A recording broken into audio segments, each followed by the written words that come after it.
The fragrance of selfless love that has drawn the world into one family. The truth of an eternal message that has been revealed through every act and word. The fulfillment in service that has been taught by relentless sacrifice. The Lord's own life is indeed His message.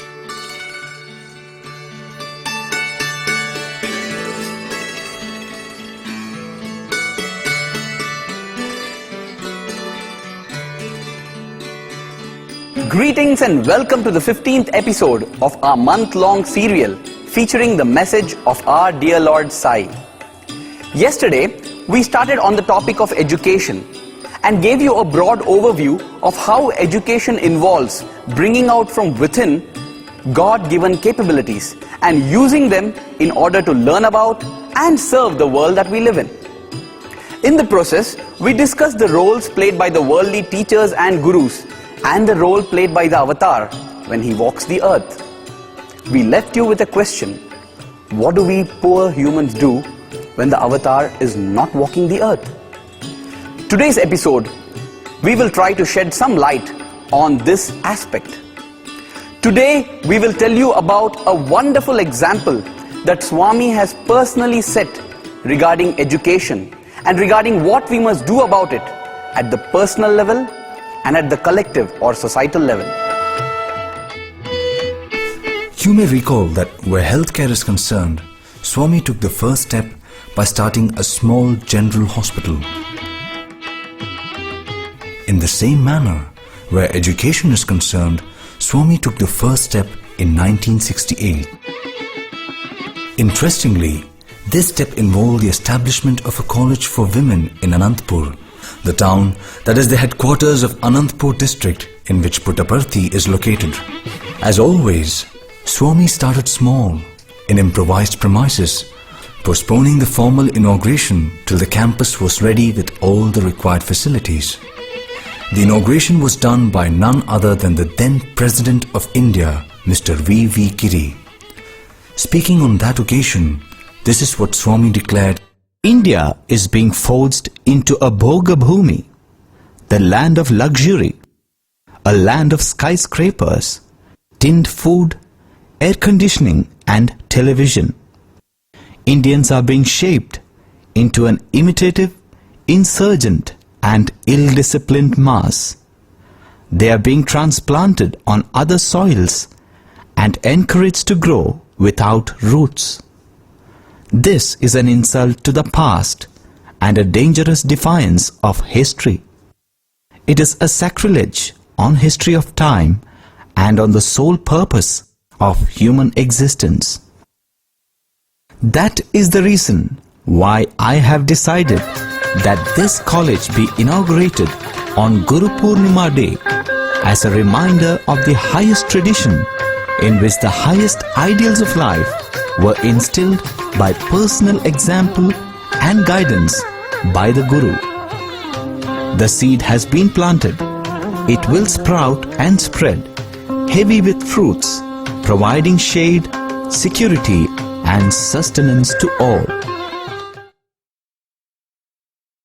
It is interesting that around the same time, this is what Mr. Malcolm Muggeridge, a leading intellectual of Britain, who was also a leading BBC correspondent, said about education in Britain and in general in Western countries. A country like ours, dedicated to the pursuit of happiness, which means in practice the pursuit of pleasure,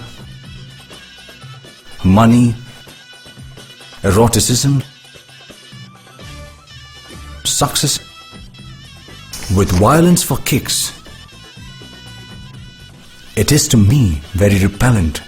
It is my considered view that the way of life of the Western man today is the most horrible and degraded that ever existed on earth.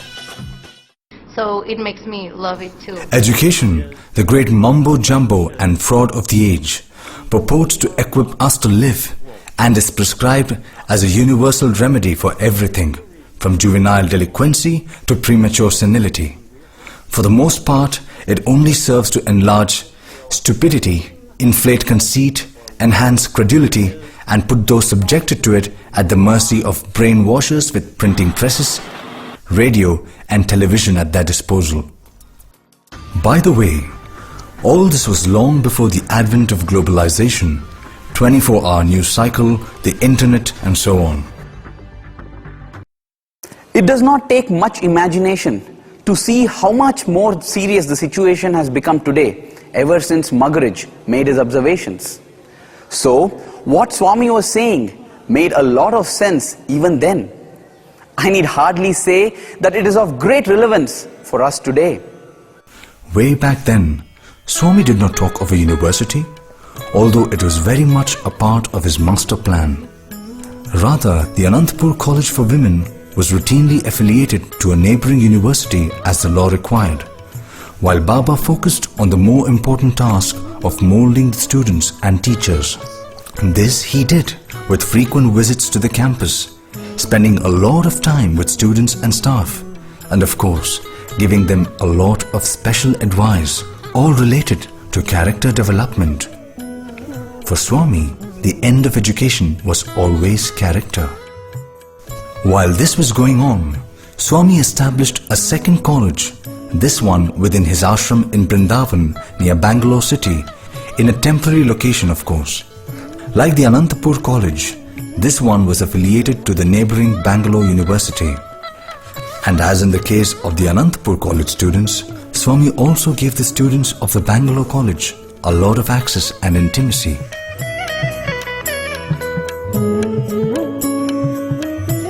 In this case, it was much easier because Baba now began to spend most of his time in the Vrindavan ashram rather than in Puttaparthi. Once again, character development was the main focus, but rather than talking about it, Baba made them grow into a way of life that was ancient in origin but modern in implementation.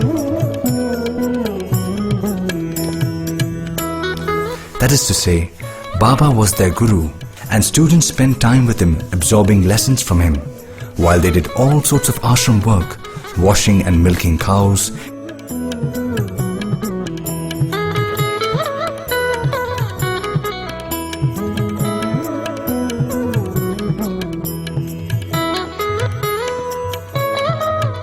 taking care of pets,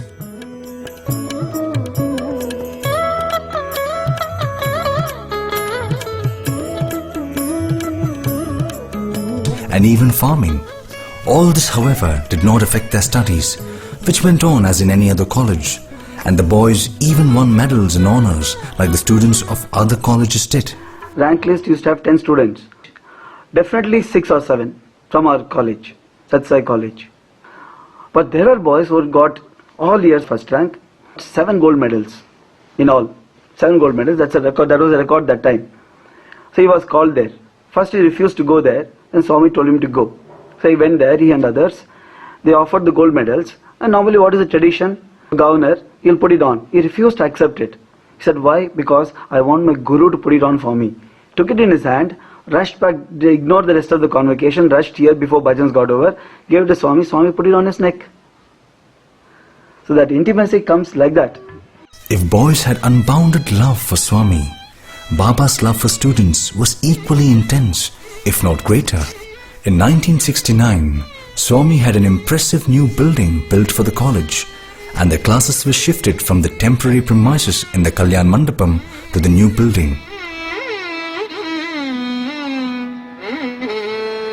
Swami next wanted a new hostel building instead of the temporary building that the students were currently living in. So, he asked his then right-hand man, Colonel Joga Rao, a civil engineer with military experience, to do the needful. As per Swami's instructions, Colonel Joga Rao selected a site right next to the new college building and drew up plans for the construction. Swami approved of the drawings and then selected a day for the foundation stone laying ceremony. On the afternoon of the day prior to the foundation stone laying, Swami came to the temporary hostel. Even as he was entering the hostel, One small boy who was studying in the first pre-university class, he gave Swami a letter. Swami took that letter from him. He came inside and he sat down on the chair. And after he sat down on the chair, he casually opened this letter and read it. Swami seemed to be reading that letter for quite some time. Then Swami told that boy, "Can I ask the warden to read this?" That boy said, "Swami, it's your wish." Then Swami called the warden and asked him to read the letter. He had written, "Most beloved Swami, humble pranams at thy lotus feet. Swami, why are you upset with us? Have we transgressed some discipline which is dear to you? If so, please tell us. Do not banish us from Vrindavan. Why are you building a hostel for us somewhere far away from your presence? If you say that you are really not unhappy with us, then Swami, break down this bungalow and build one next to the hostel where it's coming up.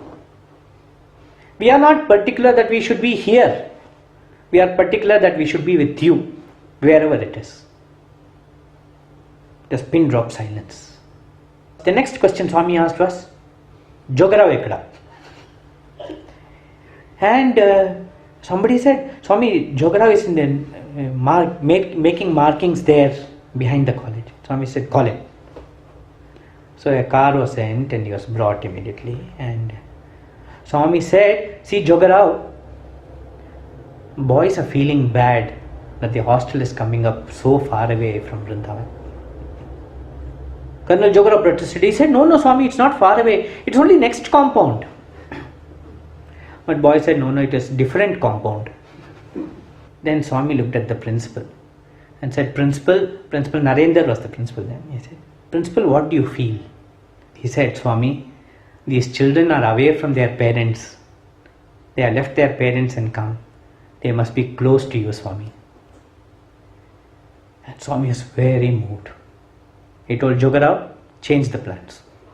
There was a tank, and it was decided that inside the tank the hostel would be built. That is where we find the Vrindavan hostel today.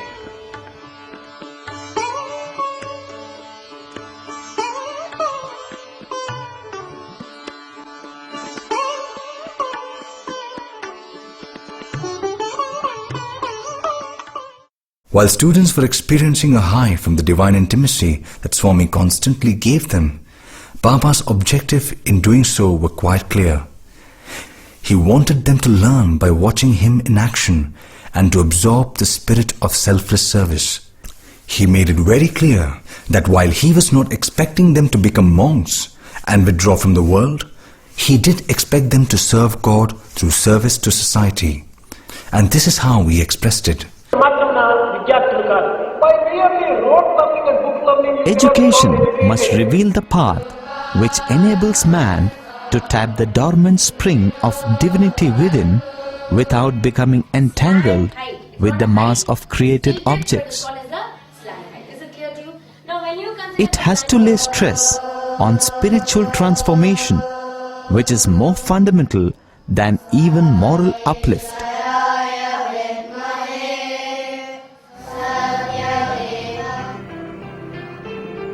The real sign of an educated person is his equal attitude towards all.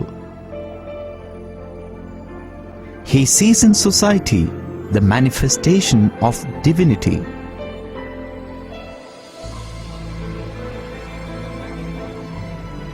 Education does not divert man from nature to the all-pervading Atma. Rather, it leads man to study nature with the unifying Atmic outlook.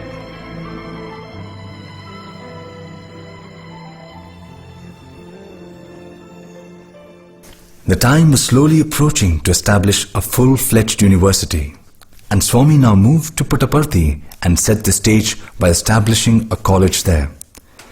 With the Puttaparthi college in position, there were now 3 campuses in Anantapur, Vrindavan and Puttaparthi. It was all go for the university to be established, and indeed the university came up in 1981.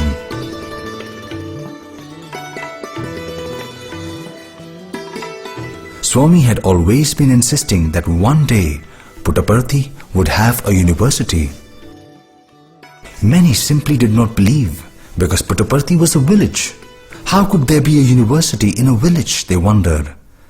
But when Baba wills, things always happen no matter what people think or believe. Now that the university had been established, Swami focused on making it a center of excellence, especially moral excellence.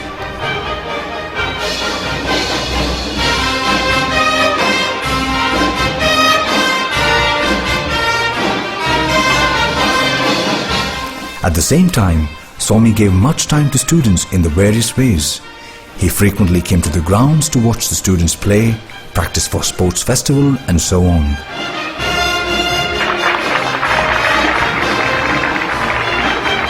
At the other end, he often went to the campus to speak to the students, particularly those enrolled for the MBA degree. Swami used every opportunity to grant intimacy to students. This, for example, was a common scene back in the old days, before the current Sai Kulwant Hall came into existence.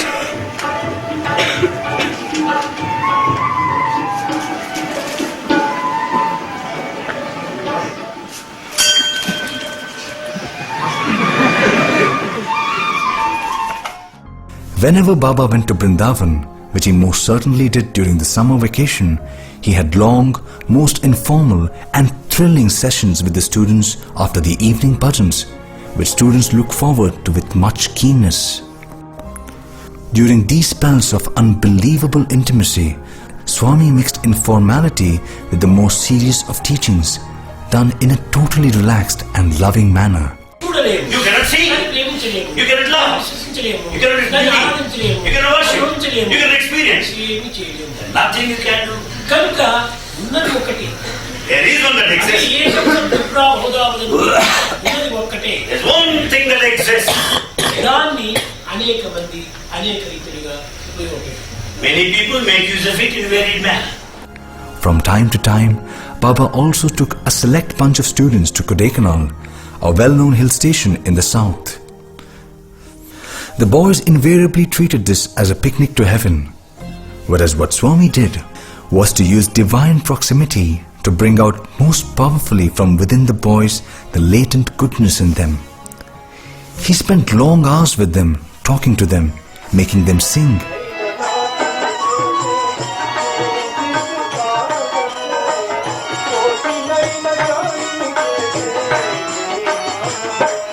Going out with them even to picnics and whatnot.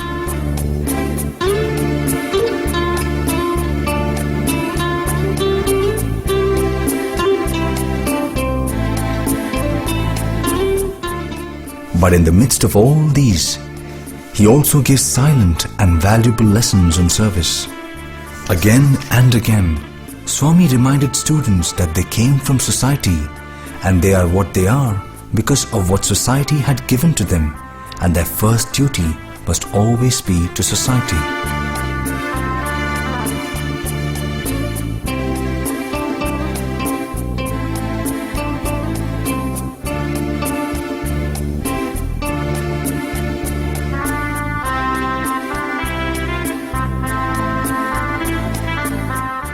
At the same time, he never made the students feel that they were actually with a stern and demanding teacher. Rather, he was always seen as the mother of mothers, who gave them more pure love than all the mothers in the world put together. Thus, given a chance, they broke into songs expressing their eternal bond to him.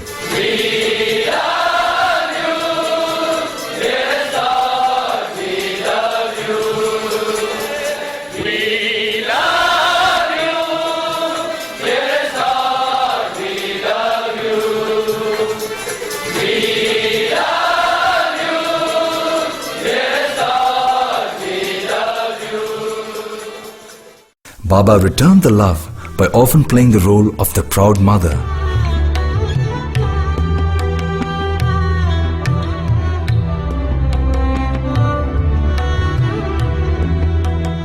Very often, he would show off their talents to the public in various manners and feel mighty proud when they did well.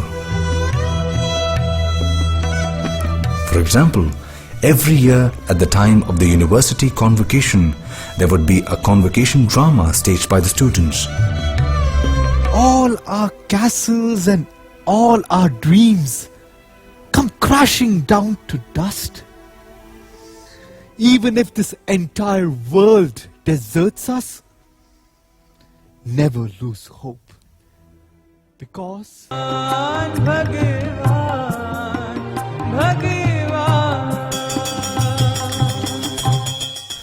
Swami took deep and personal interest in every aspect of the drama, from the script to the acting to the costumes and even the sets. And when they finally staged the play, how happy he would become. He would later go backstage and spend time with the boys, having a love feast.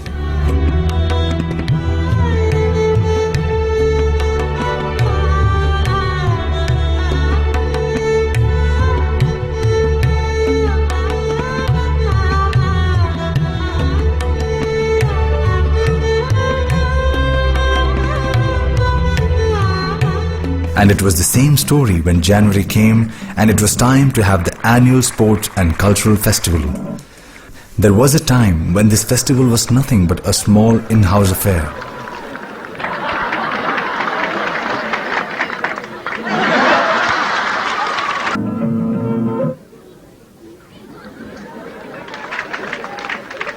These days, however, it is a mega event, especially year after year, the like of which is hardly ever seen anywhere else in India.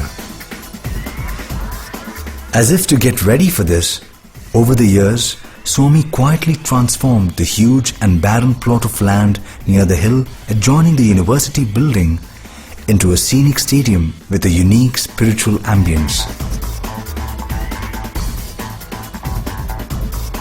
Preparations would begin well in advance, with Swami making repeated visits at most unexpected times, just to see how the students are getting along with their practice and preparations.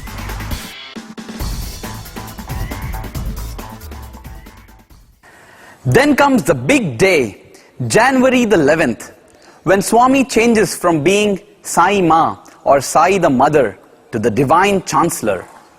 On that day, the stadium that you see here is filled with people, and all of them are awaiting Swami. They are waiting for him with a passion and longing that they would wait for someone whom they have not seen in years. Suddenly, there is a signal that Baba is coming. What a grand entry Swami makes, and how beautiful it is. He is welcomed like the King of Kings, but also with such love and affection that no king ever received. The world sees it as an orchestrated event.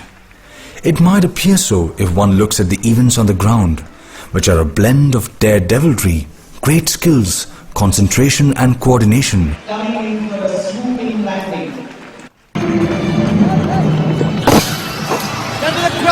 And a bit of fun as well.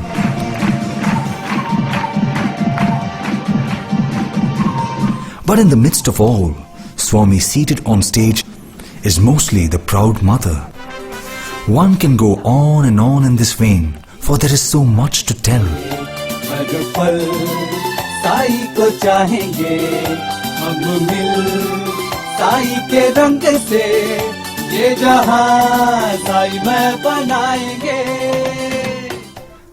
But let us pause for a moment and ask some serious questions.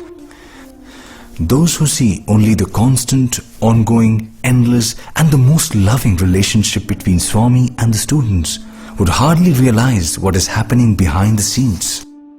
The students quietly and gently absorb innumerable lessons living together, such as the importance of discipline and regularity, the lessons in self-reliance, the value of helping each other and in cooperating rather than competing in a fierce manner as students elsewhere are encouraged to. Baba students get accustomed to leading a Spartan life and take it in their stride, whether they are in their first year or doing their PhD. Every student is allowed to develop and flower in his own way, depending on what his aptitudes are.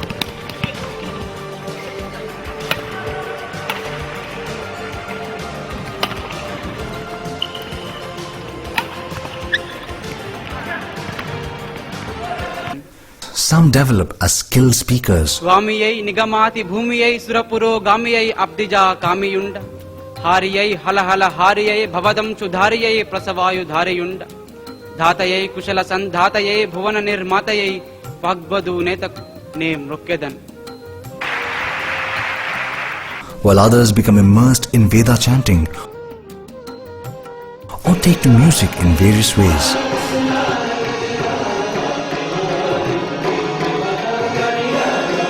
Still others get a chance to develop artistic abilities,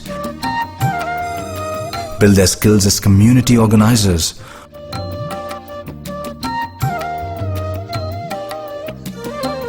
to excel in research and academics, and so on. All this is happening quietly behind the scenes, and the public is hardly aware of it. But occasionally, they do get glimpses of it, and here is a moving example.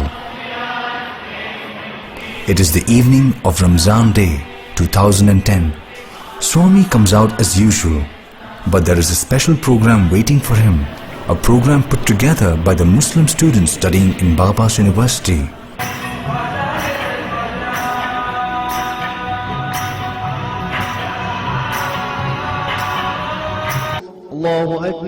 While hundreds of students belong to other faiths go about their routine in the normal manner, these boys fast during the entire month of Ramadan as Islam requires them to.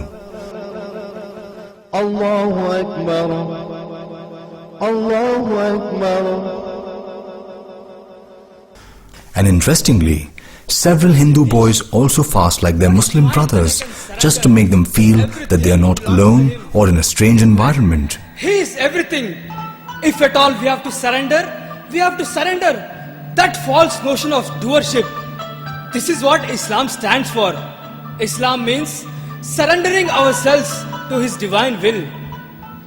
Even the cross in Christianity symbolizes that very spirit of crossing the eye of ego, signifying the elevation of the lower self into the realization of the higher self. Thus, it is that on this day, in Swami's divine presence, the students, those who are Muslims and those who belong to other faiths as well, present a program that reflects Islamic teachings and culture.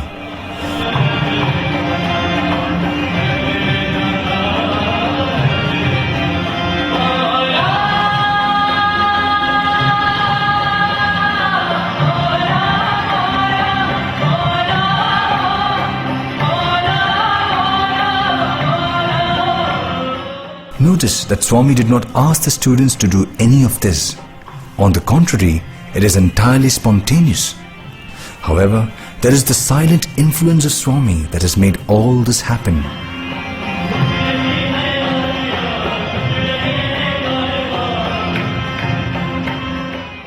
Go back many years when the Muslims of Puttaparthi had no local mosque where they could pray.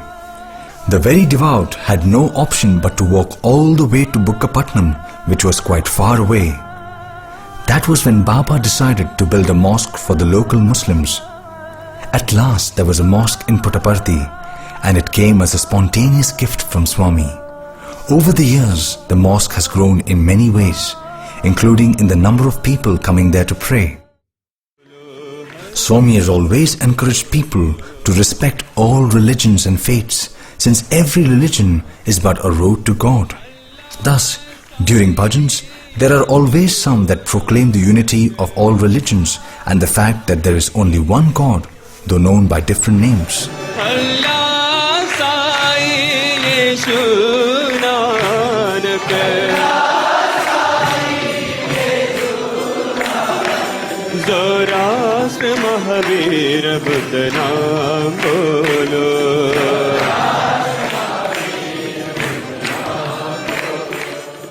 This plus the fact that people from different lands and scholars of all religions come to Swami all the time has made it very natural for Baba students to resonate with all faiths. Yes, we can call God by any name that we like. But at the end of the day, unless there is love behind all our actions, God is not going to be quite pleased with us. Dear viewer, just moments before we heard a bhajan, let us remember that Swami teaches us through bhajans as well. We only have to hear them, understand them, and put them into practice. You know something? Education is much more than mere classroom learning.